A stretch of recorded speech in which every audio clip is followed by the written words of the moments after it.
And moving on to the biggest political scoop of the day, Republic TV's Payal Mehta breaking a big political super exclusive. It's a fresh face-off that is likely between the opposition and the NDA in the parliament over the Rajya Sabha deputy chair. As PJ Kurien's term comes to an end on the 30th of this month, sources are telling Republic that Mamata Banerjee is leading opposition talks and a consensus is likely expected for a BJD candidate. And the decision will only be taken after Mamata Banerjee talks to Naveen Patnaik over this.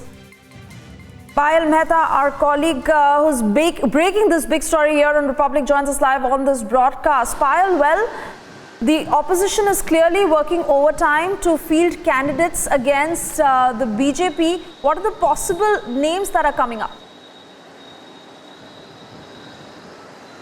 Well, of course, if you talk about this particular, significant development that's going to happen in the Rajya Sabha in the monsoon session of Parliament because the deputy chairs, the position will be vacant. We're given to understand that the Congress party has decided not to field any candidate but will go with the popular choice of the opposition. There are two candidates now in the fray. Sukhendu Shekhar Roy, who's an experienced hand, is someone who has officiated as the deputy chair in the absence. Of course, he's part of the panel as well, in the absence of the chair and the deputy chair. So he is one of those candidates that we are hearing of.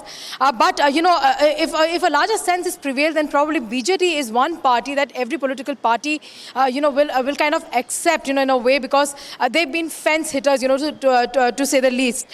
Their candidate, if we go by the numbers in the Rajya Sabha, is likely to be Prasanna Acharya, who is, of course, an old hand in comparison to the other MPs that they really have in the Rajya Sabha. That there's no final call of sorts, but, even the BJD is kind of watching out as to see how a consensus can really build over it. The understanding between the opposition parties and Suyesha, the opposition parties met briefly even during the swearing-in of the HD Kumaraswamy as the Chief Minister of Karnataka sometime ago. And their understanding is that they should put up a candidate which is acceptable to everyone, and a candidate in whose name consensus can be reached. Now, the question that is being asked, the reason why is that if the Congress puts up a candidate, not necessarily will everybody vote for that candidate, because parties like the TRS and the TDP are principally opposed to the Congress party. So Mamata Banerjee, even though it means that it is her own partyman who is also in the fray, but when it comes to consensus, even if it means in sacrificing that particular post, is something that Mamata Banerjee is willing to do because they would like to keep the BJD in good humor. Remember, Mamata Banerjee is said to be someone who's on very, very decent terms with Naveen Patnaik, who's the Chief Minister of Odisha, is the chief of the BJD, is likely to take a call sometime around. Bharturi Mahatap, for now, is the one who's coordinating everything for the BJD. But the fact of the matter is that they've been extremely tight-lipped over the entire issue. What the opposition is taking a lot of heart from is a recent by-poll, especially in Kairana, where they've been able to give a drubbing of sorts to the BJP, and that's what they really want to continue. They want to continue to embarrass the BJP. The BJP will take a lot of heart, Suyesha, from the fact that they have numbers. They have decent numbers in the Rajya Sabha now after the recent elections that have really gone their way. And of course, when you look at the division of the parties, that the fence hitters, including parties like the BJD and the TRS. Our sources also claim that TRS is also a party which is going to fall in line and they will come and vote in favor of the opposition.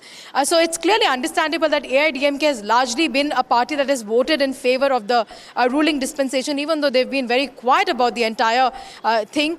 But it seems that they are uniting of sorts. They are trying to, sort of create a hurdle of sorts for Narendra Modi. It goes without saying that Narendra Modi versus rest is a mood which has been set up for 2019. But Rajya Sabha, a place where the BJP and the NDA have really struggled in terms of getting business done, they are trying to create a jolt of sorts because PJ Kurien retires. Even the PJ Kurien still fancies his chances, but the chances are very, very bleak, Suyesha, because our understanding from our sources is that the Congress party has conveyed to the opposition unitedly that they are unlikely to field the candidate and they will go in the candidate, which is, of course, a candidate of consensus as decided by the opposition. Informal meetings have already been happening.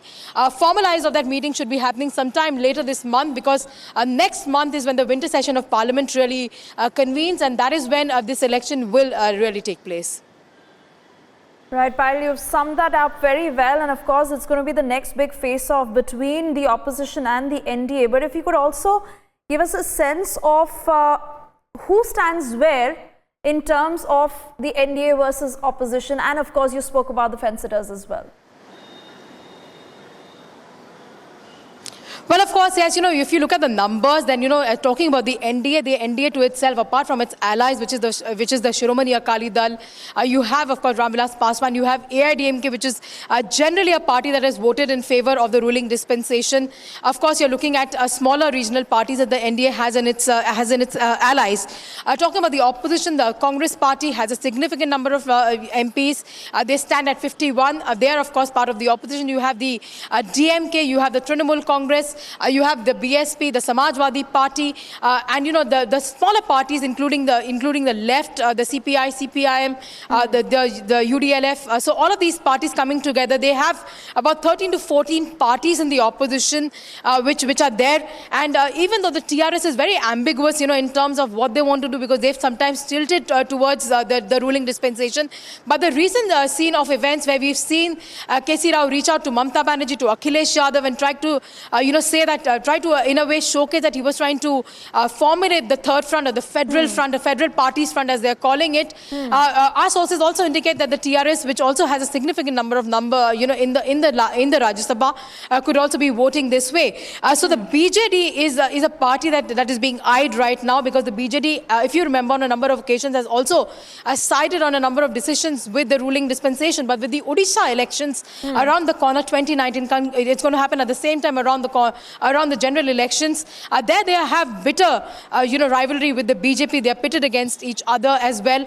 So, that is something which the opposition wants to encash, and the opposition wants to bring the BJD along with them and tell them that all these forces, all the regional parties, especially the TDP, also now coming into the opposition fray, need to unite against the BJP. So clearly numbers is something that the opposition will really sort of, will try to stitch in together. They will want to put up a candidate in whose name there will be consensus. If they put up a candidate from the Congress party, then it is very clear that TDP and TRS are not going to vote for them. Right, so that's Payal Mehta with the biggest political scoop of the day. Thank you, Payal, for joining us with the latest. Of course, we wait to see what really transpires from here on.